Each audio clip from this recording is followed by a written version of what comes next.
ಅನ್ನದಾತ ಸುಖೀಭವ ಕಾರ್ಯಕ್ರಮದ ಸಮಸ್ತ ವೀಕ್ಷಕರಿಗೂ ಈ ವಾರದ ರೆಟ್ರೋ ಟು ಮೆಟ್ರೋ ಕಾರ್ಯಕ್ರಮಕ್ಕೆ ಸ್ವಾಗತ ಸುಸ್ವಾಗತ.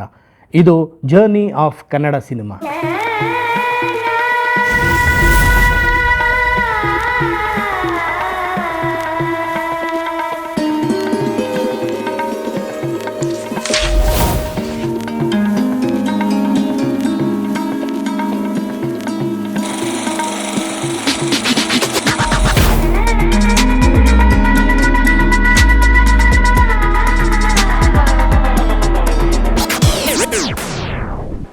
ಹಿಂದಿನ ಸಂಚಿಕೆಯಲ್ಲಿ ನಾವು ಹೇಮರೆಡ್ಡಿ ಮಲ್ಲಮ್ಮ ಎಂಬ ಚಿತ್ರದ ಬಗ್ಗೆ ಮಾತಾಡಿದ್ವಿ. ಅದು 1944ರಲ್ಲಿ ತೆರೆ ಕಂಡಿತ್ತು. ಈಗ 1944ರಲ್ಲಿ ಇದ್ದಂಥ ಕನ್ನಡ ಚಿತ್ರರಂಗದ ಪರಿಸ್ಥಿತಿ ಹೇಗಿತ್ತು ಅನ್ನೋದ್ರ ಬಗ್ಗೆ ಮಾತಾಡೋಣ. ಯಾಕೆಂದರೆ ಇದು ಒಂದು ಟಫ್ ಟೈಮ್ ಇತ್ತು ಅಂತ ಹೇಳ್ತಾರೆ. ಯಾಕೆಂದರೆ ವರ್ಲ್ಡ್ ವಾರ್ II, ಎರಡನೇ ಮಹಾಯುದ್ಧ ನಡೀತಾ ಇತ್ತು. ವಿಶ್ವ ಮಹಾಯುದ್ಧ ನಡೀತಾ ಇತ್ತು ಆ ಟೈಮಲ್ಲಿ. ಯಾವಾಗ 1944 ಟೈಮಲ್ಲಿ. ಸೊ 1944 ಇಂದ 1945-46 ತನಕ ಕನ್ನಡ ಚಿತ್ರರಂಗದ ಪರಿಸ್ಥಿತಿ ಹೇಗಿತ್ತು ಮತ್ತು ಎಷ್ಟೆಲ್ಲ ಸಂಕಷ್ಟಗಳು ಎದುರಿಸ್ತಾ ಇದ್ರು ಅನ್ನೋದ್ರ ಬಗ್ಗೆ ಮಾತಾಡೋಣ. ಕನ್ನಡ ಚಿತ್ರರಂಗಕ್ಕೆ ಸಂಕಷ್ಟ ಬಂದಿದ್ದು 1942ನೇ ಇಸ್ವಿಯಿಂದನೇ ಅಂತ ಹೇಳ್ಬೋದು. 42, 43, 44ನೇ ಇಸ್ವಿ ತನಕ ತುಂಬಾ ಕಷ್ಟ ಇತ್ತು. ಅದಾದಮೇಲೆ ಅದು ಚೇತರಿಸ್ಕೊಳ್ಳೋಕ್ಕೆ 45, 46 ಸಾಕಷ್ಟು ವರ್ಷಗಳು ತೊಗೊಂಡಿದೆ ಅಂತ ಇದ್ರ ಮೂಲಕ ಹೇಳ್ಬೋದು. ಇಲ್ಲಿ ಏನು ಕನ್ನಡ ಚಿತ್ರರಂಗಕ್ಕೆ ಏನದು ಕಷ್ಟ ಇದ್ದಿದ್ದು ಅಂತಂದರೆ, ನಮ್ಮನ್ನು ಆಗ ಬ್ರಿಟಿಷರು ಆಳ್ತಾ ಇದ್ದರು.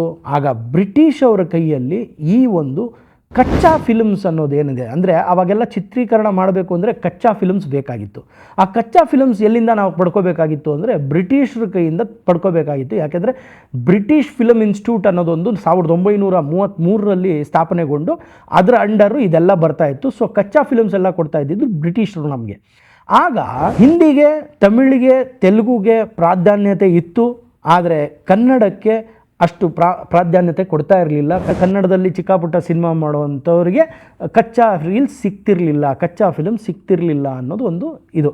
ಅದರಲ್ಲಿ ಏನೇನು ರೂಲ್ಸ್ ಇತ್ತು ಅಂತಂದರೆ, ಲೈಸೆನ್ಸ್ ಇಲ್ಲದೆ ಇರೋರು ಸಿನಿಮಾನೇ ಮಾಡೋಂಗಿಲ್ಲ, ಲೈಸೆನ್ಸ್ ಇರಲೇಬೇಕು. ಸೊ ಆ ಲೈಸೆನ್ಸ್ ಹೆಂಗೆ ಪಡ್ಕೊಳ್ಳೋದು ಅನ್ನೋದೆಲ್ಲ ಆ ಟೈಮಲ್ಲಿ, ವರ್ಲ್ಡ್ ವಾರ್ ಟೈಮಲ್ಲಿ ಭಾರಿ ಕಷ್ಟ ಇರುತ್ತೆ. ಅಂಥದ್ರಲ್ಲಿ ಲೈಸೆನ್ಸ್ ಎಲ್ಲಿ ಪಡ್ಕೊಳ್ಬೇಕು, ಹೆಂಗೆ ಪಡ್ಕೋಬೇಕು ಇದೆಲ್ಲ ಗೊತ್ತಿರಲ್ಲ. ಸೊ ಅದಾದ ಮೇಲೆ ಏನಾಗ್ತಿತ್ತು, ಕಚ್ಚಾ ರೀಲ್ ಸಿಕ್ಕಾದ್ಮೇಲೆ ಸಿನಿಮಾ ಮಾಡಿದ್ರು ಅಂದ್ರೂ ಸಿನಿಮಾ ಬಿಡುಗಡೆ ಮಾಡುವಾಗ ಸಂಕಷ್ಟ ಇರ್ತಿತ್ತು.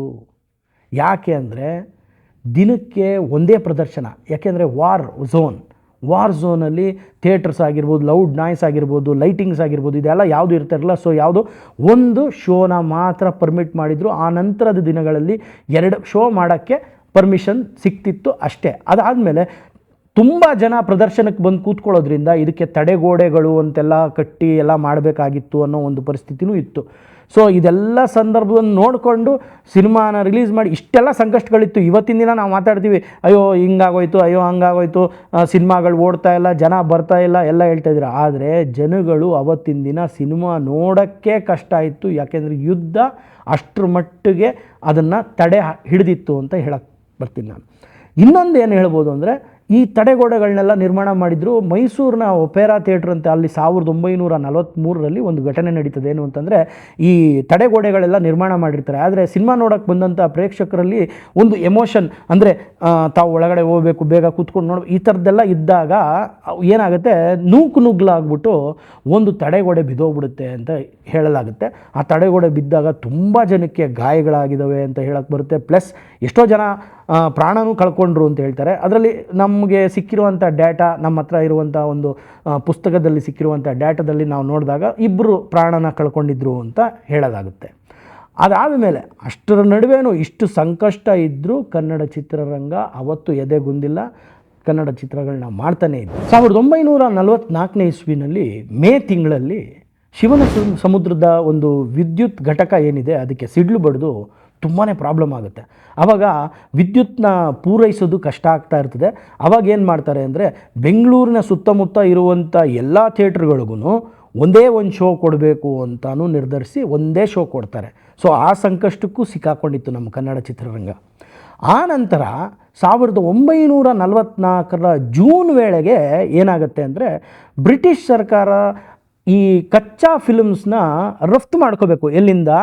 ಬೇರೆ ದೇಶಗಳಿಂದ ರಫ್ತು ಮಾಡ್ಕೋಬೇಕು. ಯುದ್ಧ ಇದ್ದಿದ್ದರಿಂದ ತುಂಬ ರಫ್ತು ಮಾಡ್ಕೊಳ್ಳೋಕೆ ಕಷ್ಟ ಇತ್ತು. ಮತ್ತು ಅಲ್ಲಿಂದ ಸಿಕ್ಕಂಥ ಕಚ್ಚಾ ಫಿಲಮ್ಸು ಎಷ್ಟು ಇವ್ರಿಗೆ ಬ್ರಿಟಿಷ್ ಸರ್ಕಾರಕ್ಕೆ ಅವತ್ತಿನ ದಿನ ಸಿಕ್ಕಿರುತ್ತಲ್ಲ, ಅದರಲ್ಲಿ ಅವ್ರೇನು ಮಾಡ್ತಾರೆ, ಒಂದು ಬ್ರಿಟಿಷ್ ಫಿಲಮ್ ಇನ್ಸ್ಟಿಟ್ಯೂಟ್ ಅವರು ಒಂದು ಸೂತ್ರನ ಮಾಡ್ತಾರೆ. ಆ ಸೂತ್ರ ಏನು ಅಂತ ಅಂದರೆ, ಮುಂಬೈ ಫಿಲ್ಮ್ಸ್ಗೆ ಅಂದರೆ ಅವತ್ತಿನ ದಿನಕ್ಕೆ ಅವರು 180 ಚಿತ್ರಗಳಿಗೆ ಮಾತ್ರ ಅನುಮತಿ ಈ ವರ್ಷ ಅಂತ ಹೇಳ್ತಾರೆ. ಆ 180 ಚಿತ್ರಗಳು ಯಾವ ರೀತಿ ಮಾಡ್ತಾರೆ ಅಂತಂದರೆ, 97 ಚಿತ್ರಗಳಿಗೆ ಮುಂಬೈಯವರಿಗೆ ಅಂದರೆ ಹಿಂದಿಯವರಿಗೆ 97 ಚಿತ್ರ ಮಾಡೋಕ್ಕೆ ಪರ್ಮಿಷನ್ ಕೊಡ್ತಾರೆ. ಅದಕ್ಕೆ ನಾವು ನಿಮಗೆ ಕಚ್ಚಾ ರೀಲ್ನ ಕೊಡ್ತೀವಿ ಅಂತ ಹೇಳ್ತಾರೆ. ಅದಾದ ನಂತರ ಅವರು ಬಂಗಾಳಿ ಫಿಲಮ್ಸ್ ಮಾಡೋದಕ್ಕೆ 33 ಚಿತ್ರಗಳಿಗೆ ಪರ್ಮಿಷನ್ ಕೊಡ್ತಾರೆ. ಪಂಜಾಬ್ಗೆ ಅವರು 11 ಚಿತ್ರಗಳಿಗೆ ಪರ್ಮಿಷನ್ ಕೊಡ್ತಾರೆ. ಮತ್ತು ನಮ್ಮ ತಮಿಳ್ ಇಂಡಸ್ಟ್ರಿಗೆ ಅವರು 38 ಸಿನಿಮಾಗೆ ಪರ್ಮಿಷನ್ ಕೊಡ್ತಾರೆ. ಇಲ್ಲಿ ಕನ್ನಡಕ್ಕೆ ಯಾವುದೇ ಪರ್ಮಿಷನ್ ಸಿಗೋದಿಲ್ಲ. ಸೊ ಇಲ್ಲೇ ನಿಮ್ಗೆ ಅರ್ಥ ಆಗುತ್ತೆ ಯಾವ ರೀತಿ ತಾರತಮ್ಯ ಆಗ್ತಿತ್ತು ಅನ್ನೋದು. ಸೊ 1944ರಲ್ಲಿ ಕನ್ನಡ ಚಿತ್ರರಂಗ ತುಂಬಾ ಸಂಕಷ್ಟ ಎದುರಿಸಿ. ಇವತ್ತಿನ ಕಾಲಕ್ಕೆ ನಾವೇನಂತೀವಿ, ಒಂದು ಸಿನಿಮಾದ ಪೋಸ್ಟ್ರು ಅಂದರೆ 2 ಶೀಟ್ರು 4 ಶೀಟ್ರು 6 ಶೀಟ್ರು DRಗಳು ಓಡಿಸ್ತೀವಿ. ನೋಡಿ ಸರ್, ಓಡಿಸ್ಬಿಟ್ಟು ಅಂಟಿಸ್ತೀವಿ. ಅಂಟಿಸಿದ ತಕ್ಷಣ ಮಾರನೇ ದಿನವೇ ನಮ್ಮ BBMP ಅವರು ಅಥವಾ ನೆಕ್ಸ್ಟು GBA ಅಂತ ಬರ್ತಾಯಿದೆ, ಅವರು ಮಾರನೇ ದಿನವೇ ಕಿತ್ತಾಕ್ಬಿಡ್ತಾರೆ ಸರ್, ನಮ್ಮ ದುಡ್ಡಿಗೇನು ಬೆಲೆ ಇಲ್ವಾ ಅನ್ನೋದನ್ನ ನೀವು ಹೇಳ್ತೀರಾ. ಆದರೆ 1944ರಲ್ಲೇ ಅಂದಿನ ಬ್ರಿಟಿಷ್ ಸರ್ಕಾರ ಪೋಸ್ಟರ್ಗೆ ಒಂದು ಸೈಜ್ ಅಂತ ಅವರು ಮಾಡಿಟ್ಟಿದ್ರು. ಆ ಸೈಜ್ ಮೀರಿ ಇದ್ದಂಥ ಪೋಸ್ಟರ್ ಇದ್ದರೆ ಅದನ್ನೆಲ್ಲ ಕಿತ್ತಾಕೋರು ಮತ್ತು ಅದಕ್ಕೋಸ್ಕರ ಒಂದು ಫೈನ್ ಅನ್ನೋದು ಇರ್ತಾಯಿತ್ತು ಅಂತ ಹೇಳಲಾಗುತ್ತೆ. ಅಂದರೆ ಇವತ್ತು ನಿನ್ನೆ ಎಲ್ಲ ಬಂದಿರೋದು ರೂಲ್ಸ್ ಬಂದಿರೋದು ತುಂಬ ಹಿಂದೆ. ನಮ್ಮ ಭಾರತಕ್ಕೆ ಸ್ವತಂತ್ರ ಬರೋಗಿಂತ ಮುಂಚೆನೂ ಚಿತ್ರರಂಗದ ಮೇಲೆ ರೂಲ್ಸ್ ತುಂಬಾ ಗಟ್ಟಿಯಾಗಿತ್ತು, ಸ್ಟ್ರಾಂಗ್ ಆಗಿತ್ತು ಅಂತ ಹೇಳಿ. ಈ ನಡುವೆ 1944ನೇ ಇಸ್ವಿಲೇ ಕೊಡೆಕ್ ಕಂಪ್ನಿಯ ನೋಬಲ್ ಎಂಬ ಜನರಲ್ ಮ್ಯಾನೇಜರ್ ಆಗಿರ್ತಾರೆ. ಅವರು ಒಂದು ವಿಷಯ ಹೇಳ್ತಾರೆ, ಏನು ಅಂದರೆ, ಯಾವುದೇ ಒಂದು ಚಿತ್ರ ನಿರ್ಮಾಣ ಆಗಬೇಕಂದ್ರೆ ಇವತ್ತಿನ ದಿನಕ್ಕೆ ಇಷ್ಟು ಟೈಮ್ದು ಒಂದು ಚಿತ್ರ ರೆಡಿ ಆಗಬೇಕಂದ್ರೆ ಅದಕ್ಕೆ ಸುಮಾರು ಕಚ್ಚಾ ಫಿಲಮ್ಸ್ ಎಷ್ಟು ಬೇಕು ಅಂದರೆ ಒಂದು 20,000 ಅಡಿ ಅಷ್ಟು ಬೇಕಾಗುತ್ತೆ ಅಂತ ಅವತ್ತಿನ ದಿನ ಹೇಳ್ತಾರೆ ಅವರು. ಆದರೆ ನಮ್ಮ ಕನ್ನಡಕ್ಕೆ ಸಿಗ್ತಾ ಇದ್ದಿದ್ದ ಕಚ್ಚಾ ಫಿಲಮ್ಸು ಕೇವಲ 11,000 ಅಡಿ ಬ್ರಿಟಿಷ್ ಸರ್ಕಾರದಿಂದ ನಮಗೆ ಸಿಗ್ತಿತ್ತು. ಅಂದರೆ ಇಲ್ಲಿ ಒಬ್ಬ ಡೈರೆಕ್ಟ್ರದ್ದು ಕ್ರಿಯೇಟಿವ್ ಲಿಬರ್ಟಿನೂ ಹಾಳಾಯಿತು. ಯಾಕೆಂದರೆ ಅವನು ಎಷ್ಟು ಬೇಕೋ ಅಷ್ಟು ತೆಗೆದು ಆಮೇಲೆ ಎಡಿಟ್ ಮಾಡೋ ಅಂಥದ್ದಲ್ಲ, ಫಸ್ಟೇ ಅವನ ತಲೆಯಲ್ಲಿ ಎಡಿಟ್ ಆಗಬೇಕಾಗುತ್ತೆ. ಯಾಕೆಂದರೆ 20,000ದಿಂದ 11,000ಕ್ಕೆ ಅಂದರೆ 9,000 ಅಡಿ ರೀಲೇ ಇರೋದಿಲ್ಲ ಅಲ್ಲಿ. ಸೊ ಕ್ರಿಯೇಟಿವ್ ಲಿಬರ್ಟಿ ಹಾಳಾಗುತ್ತೆ ಒಂದು. ಇನ್ನೊಂದು, ಕೆಲವು ಮುಖ್ಯವಾದಂಥ ಸನ್ನಿವೇಶಗಳನ್ನ ಮಿಸ್ ಮಾಡಬೇಕಾಗುತ್ತೆ. ಯಾಕೆಂದರೆ ಅವು ಸರಿಸುಮಾರು ತುಂಬ 1000 ಅಡಿಗಳಷ್ಟು ರೀಲ್ಗಳನ್ನ ತಿನ್ನುತ್ತೆ ಅಂತ ಗೊತ್ತಾದರೆ ಅದನ್ನ ಒಮಿಟ್ಟು ಮಾಡಬೇಕಾಗತ್ತೆ. ಸೊ ಅವತ್ತಿನ ದಿನವೇ ಬ್ರಿಟಿಷ್ ಸರ್ಕಾರ ಇರಬೇಕಾದ್ರೆ ನಮ್ಮ ಕನ್ನಡ ಚಿತ್ರರಂಗಕ್ಕೆ ಕ್ರಿಯೇಟಿವ್ ಲಿಬರ್ಟಿಗೆ ಹೊಡ್ತಾ ಇತ್ತು ಅಂತ ಈ ಮೂಲಕ ಹೇಳ್ಬೋದು. 1944ನೇ ಇಸ್ವಿಯಲ್ಲಿ ಅಂದರೆ 42ರಿಂದನೇ ಅಂತ ಇಟ್ಕೋಬೋದು ನೀವು, ಈ ವರ್ಲ್ಡ್ ವಾರ್ 2 ಏನು ಸ್ಟಾರ್ಟ್ ಆಗುತ್ತೆ ಅಲ್ಲಿ ಶುರುವಾದಂಥ ಸಮಸ್ಯೆ. ಈಗ 11,000 ಅಡಿ ಅಷ್ಟೇ ಎಲ್ಲರಿಗೂ ಸಿಕ್ಕಿದ್ರು ಹಿಂದಿಯವರು ಹೇಗೆ ಮಾಡ್ತಿದ್ರು, ತಮಿಳವರು ಹೇಗೆ ಮಾಡ್ತಿದ್ರು ಅಂದಾಗ ಅಲ್ಲೆಲ್ಲ ಸ್ಟುಡಿಯೋಗಳಿತ್ತು. ಅಂದರೆ ನಾವು ಕೊಯಂಬತ್ತೂರು ಸ್ಟುಡಿಯೋ ಬಗ್ಗೆ ಮಾತಾಡಿದ್ದೀವಿ, ಮಡ್ರಾಸ್ ಸ್ಟುಡಿಯೋ ಬಗ್ಗೆ ಮಾತಾಡಿದ್ದೀವಿ, ಮುಂಬೈನ ಸ್ಟುಡಿಯೋ ಬಗ್ಗೆ ಮಾತಾಡಿದ್ದೀವಿ, ಪುಣೆನ ಸ್ಟುಡಿಯೋ ಬಗ್ಗೆ ಮಾತಾಡಿದ್ದೀವಿ. ಸೊ ಅವ್ರದ್ದೇ ಆದಂಥ ಸ್ಟುಡಿಯೋಗಳಿತ್ತು. ಅವ್ರಿಗೆ ಅಷ್ಟು ಒಳಗಡೆ ಹೇಗೆ ಮಾಡ್ಬೋದು ಅನ್ನೋದಕ್ಕೆ ಆ ತಂಡಗಳಿತ್ತು. ಇಲ್ಲಿ ತೊಂದರೆ ಏನಿತ್ತು ಅಂದರೆ, ನಾವು ಇಲ್ಲಿಂದ ಅಲ್ಲಿಗೆ ಹೋಗಿ ಸಿನಿಮಾಗಳು ತೆಗಿಬೇಕಾಗಿರುವಂಥ ಪರಿಸ್ಥಿತಿ ಇದ್ದಾಗ ಸ್ವಲ್ಪ ಕಷ್ಟ ಆಗ್ತಿತ್ತು. ಯಾಕೆಂದರೆ ನಮಗೆ ಪ್ರಿಫರೆನ್ಸ್ ಲಾಸ್ಟಲ್ಲಿತ್ತಲ್ಲ. ಎಲ್ಲೇ ಹೋದ್ರು, ಸ್ಟುಡಿಯೋಸ್ಗೆ ಹೋದ್ರೂ ನಮ್ಗೆ ಲಾಸ್ಟ್ ಪ್ರಿಫರೆನ್ಸು, ನಮ್ಗೆ ಯಾವುದೇ ಟೆಕ್ನಿಕಲ್ ಆಸ್ಪೆಕ್ಟಿಗೆ ಹೋದ್ರೂ ನಮ್ಗೆ ಲಾಸ್ಟ್ ಪ್ರಿಫರೆನ್ಸ್ ಇದ್ದಾಗ ನಮಗೆ ಕಷ್ಟಗಳು ಜಾಸ್ತಿ ಆಗ್ತಿತ್ತು. ಆಗ ಸುಮಾರು ವರ್ಷಗಳ ಕಾಲ ಕನ್ನಡ ಚಿತ್ರನೇ ಬರೋದಿಲ್ಲ. ಆದರೆ 11,000 ಅಡಿನಲ್ಲೇ ಚಿತ್ರ ಮಾಡ್ತೀವಿ ಅಂದಾಗ ಕೆಲವು ಸುಮಾರು ಅದರಲ್ಲೇ ತೆಗೆದು ಎಷ್ಟೋ ಟೆಕ್ನಿಕಲಿ ತಪ್ಪಿರೋ ಅಂಥ ಸಿನಿಮಾ ಅಥವಾ ಕೆಲವು ಸರಿಯಾಗಿ ರಿಲೇಟ್ ಆಗದೇ ಇರೋವಂಥ ಸಿನಿಮಾಗಳು ಬಂದು ಏನಾಗ್ತವೆ, ಜನರ ಮೇಲೆ ಒಂದು ಹೊರೆ ಆಗುತ್ತೆ. ಯಾಕೆಂದರೆ ಕಮ್ಮಿ ನಂಬರ್ ಆಫ್ ಚಿತ್ರ ಅವ್ರದ್ದೇ ಜಾಸ್ತಿ, ಯಾರ್ದು ಹಿಂದಿ ತಮಿಳು ಅವ್ರದ್ದೇ ಅವಳಿ ಜಾಸ್ತಿ ಆದಾಗ ಏನಾಗುತ್ತೆ, ಇಲ್ಲಿ ಬರೋವಂಥ ಸಿನಿಮಾಗಳ ನಂಬರ್ಸ್ ಕಮ್ಮಿ ಆಗ್ತದೆ. ನಂಬರ್ಸ್ ಕಮ್ಮಿ ಆದಾಗ ಟಿಕೆಟ್ ದರ ಜಾಸ್ತಿ ಆಗ್ತದೆ. ಅದು ಪ್ರೇಕ್ಷಕನಿಗೆ ಒಂದು ಹೊರೆ ಆಗ್ತದೆ. ಇದು ಆಗಿನ ಕಾಲದಲ್ಲೂ ನಡೆದಿತ್ತು. ಇವತ್ತಿನ ದಿನಗಳಲ್ಲಿ ಅಂದರೆ 2026ರ ವಿಷಯ ಮಾತಾಡೋಣ. ಏನು ಅಂದರೆ, ಕನ್ನಡ ಚಿತ್ರಗಳಿಗೆ ಚಿತ್ರಮಂದಿರಗಳಿಲ್ಲ.